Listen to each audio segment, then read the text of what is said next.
there, welcome to this Astro Alert. It is Wednesday, October 30th. We are building towards this enormous new moon solar eclipse on Sunday morning.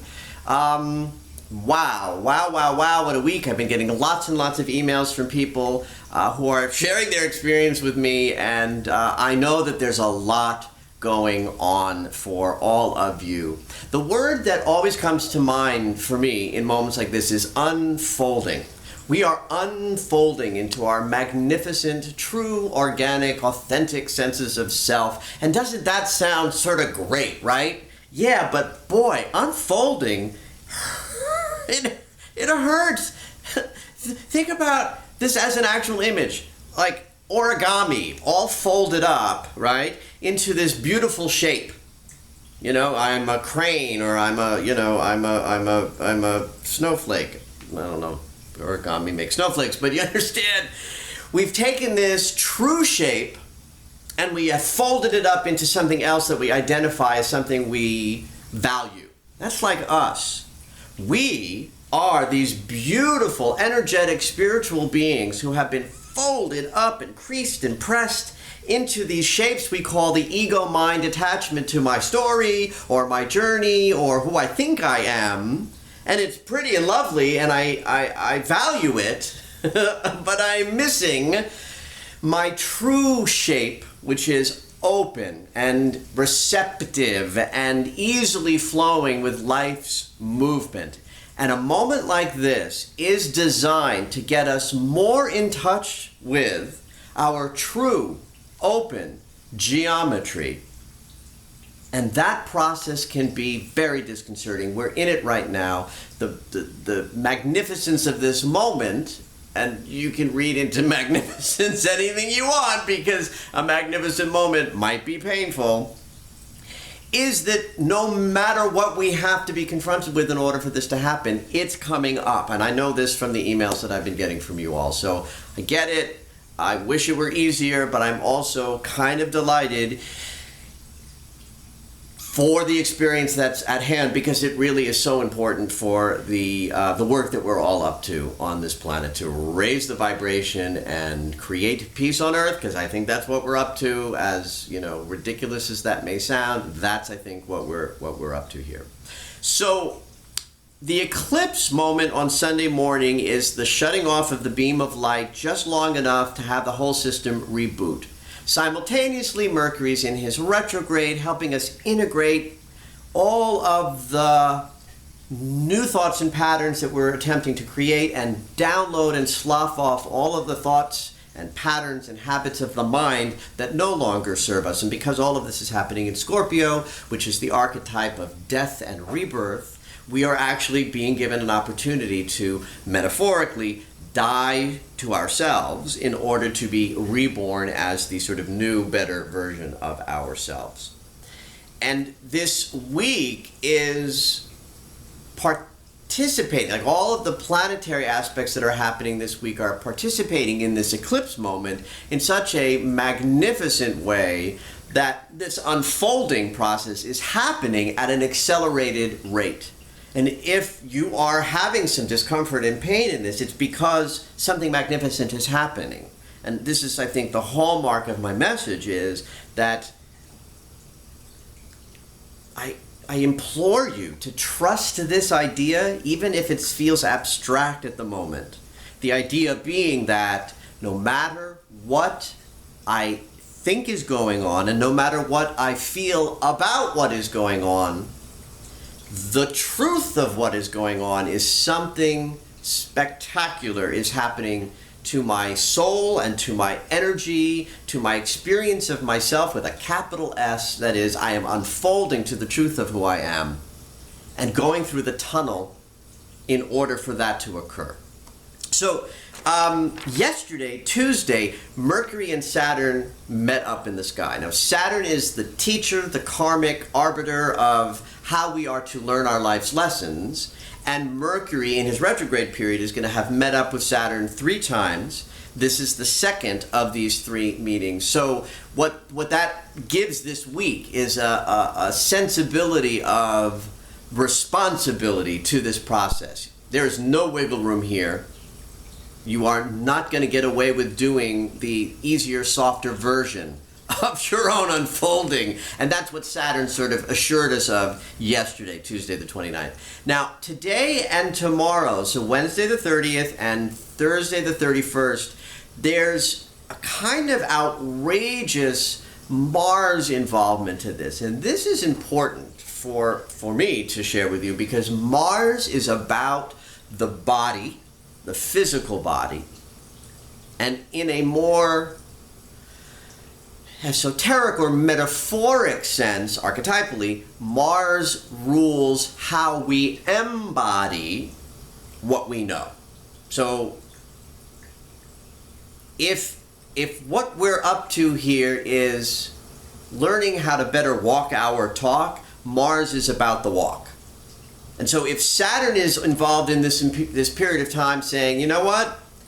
Practice is over, wiggle room is over, you've got to be responsible for the heavy lifting. Mars is really giving us the opportunity to embody our spiritual practice in the world. You see, it's not enough anymore to sort of sit quietly and meditate in the privacy of your own home. We are now responsible for taking that centeredness that we discover privately out into the world, and that's Mars's domain. Mars is creating a kite formation this week, and think about, what does a kite do? A kite flies. And so we've got Mars at the tail of the kite with Chiron and Neptune at the head of the kite. Chiron is healing, Neptune is the higher octave of love, or the ability to tap into the divine energy, and Mars opposing that, in opposition, tension of opposites, is really allowing us to connect to healing in a more productive way than perhaps ever before. And then the two side parts of this kite are Pluto on the one side, which brings alchemy and the power to transform any landscape into the picture of this kite. And then the other side of the kite is the south node of the moon, which relates to our past. What a magnificent moment. This is a kite that when we fly it, we can really sail into our healing and our divine connection by navigating our past and working with the power to transform that past. It is happening. And if you are suffering, if you're having the appearance of suffering during this period, trust me, something important and magnificent is happening, and the pain is the evidence of the alchemy that's at hand. Now, tomorrow, Thursday, the 31st, there's what's called a finger of God being created with the north node of the moon, the future.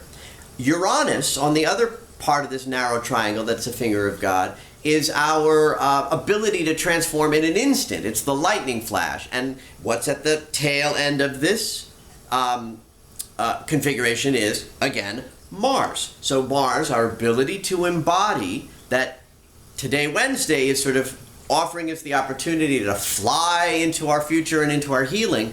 Tomorrow, the slight other gear shift is, and I get to change the fork in the road that I'm traversing and step onto the higher path. So Wednesday, Thursday is, should be considered one sort of gear shift mechanism that is allowing us to choose the higher road. Now, Friday, big day. Uranus and Pluto square each other. Pluto change through destruction and slow, agonizing, utter landscape alterations, and Uranus, change through lightning flash, are involved in the geometry of change, which is a square 90-degree angle, which is an obstacle or growth opportunity that allows us to build something new. You build a house with square bricks, so the geometry of 90 degrees, squares, is what we build with. This has been going on since the middle of 2012 and will carry into the middle of 2015, but it has an absolute apex moment this Friday, 2 days before the eclipse. That you can't make up. So again, it's another reason why this particular eclipse is so crucial and important. But also, Mercury is so involved on Friday. So again, the mind's process, the integration that's happening with this Mercury retrograde is sort of off the chart I'll read to you. I got my little notes because there's so much going on. Mercury's going to sextile Mars, trine Chiron, in conjunct Uranus, and sextile Pluto. Okay, so what that means for you, who are not astrologers, is that in this integrative process that the mind, Mercury, is up to, again, try not to think of this as Wednesday, Thursday, Friday, but try to think of this as like this eclipse moment, that in the astrological mentality, days mean nothing. These moments flowing together are our unfolding, occurring, and the mind is being productive with our embodiment, sextile Mars, productive with our embodiment, trining our Chiron, that means harmoniously working with our idea of what healing is.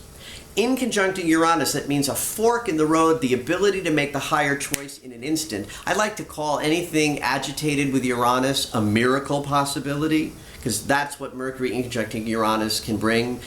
That's an angle that can allow you to make the higher ground choice, even if you've tried making that choice 1,000 times and were unable to. This is a moment where it's like, oh my God, it's a miracle. I managed to choose the higher ground despite the fact that the evidence shows I usually fall down at this moment. And sextiling Pluto, productive sextile, Pluto alchemy and change. So we have this magnificent moment of all of these consciousness possibilities operating simultaneously, because Mercury is doing this energy to all of these other planets, and because Mercury and the Sun are at the same place in the sky right now, because that's what's happening. Mercury retrograde is bringing Mercury back by the Sun. The Sun is making these same aspects. And the Sun is our awareness, our conscious awareness. So our conscious awareness is working well with Mars to embody the higher ground, trining Chiron to allow access to our healing capacity in a very harmonious way, in conjuncting Uranus, allowing for the miracle to occur, and sextiling Pluto, meaning that we are working well with the power and the capacity to transmute anything. So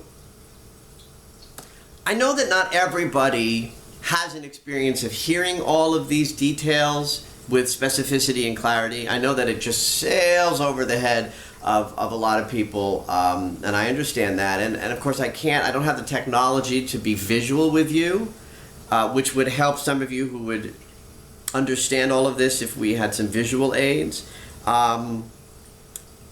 So I guess I'll leave you with this. Even if you don't understand the specifics of what I'm describing, listen for all of the hope and inspiration you can find in the idea that there is something spectacular going on here. I assure you.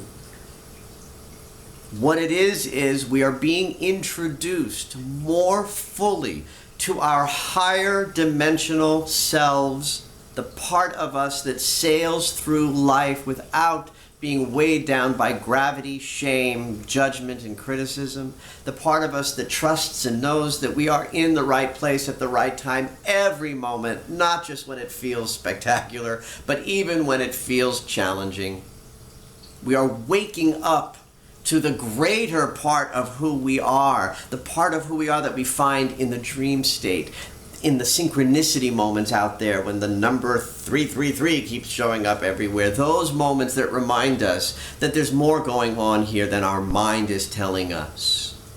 It is happening, it is occurring whether you know it or not, and I assure you of the magnificence of it, and the benefit of it is there. You may not know with clarity till we get past this wormhole everything that has occurred for you, but trust me, it is beneficial for you both personally and globally. We are creating peace on earth, and thank you for doing your part.